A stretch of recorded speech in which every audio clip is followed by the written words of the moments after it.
With no one agency immune to the ripple effects of the Trump administration's Big Beautiful Bill, senators confront a staggering reality. The Guam Environmental Protection Agency is about to lose $3.8 million, nearly its entire budget. So currently we receive about $3.9 million in our categorical grants. That goes into a consolidated grant to fund about 85% of our agency. Enter Bill 132. Authored by Senator Sabina Perez, the bill proposes some major changes to GEPA's trust fund. First, it would authorize spending for staff salaries, air and water quality monitoring, recycling, enforcement, and emergency response, all of which are excluded from the current trust fund. Second, the measure would go a step further, creating a dedicated reserve fund. And the agency's emergency spending is currently capped at $5,000, unless the governor declares an emergency or the legislature appropriates additional funding for response.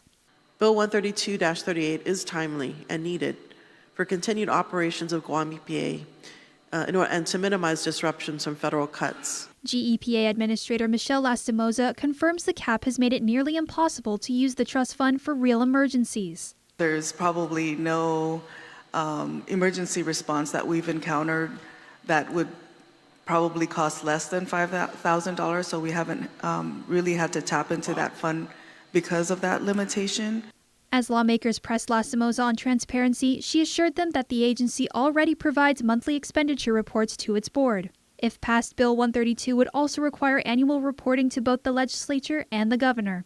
With only about $400,000 left in their trust fund after the cuts, Lastimoza pointed to a separate $26 million balance from a federal emerging contaminants grant, but says it's restricted and not enough to sustain GEPA long term.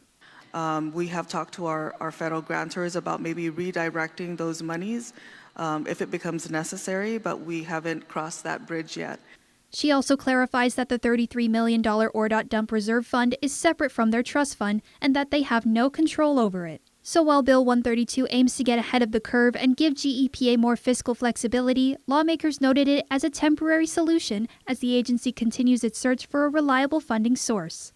Nevaeh Anderson, KUAM News.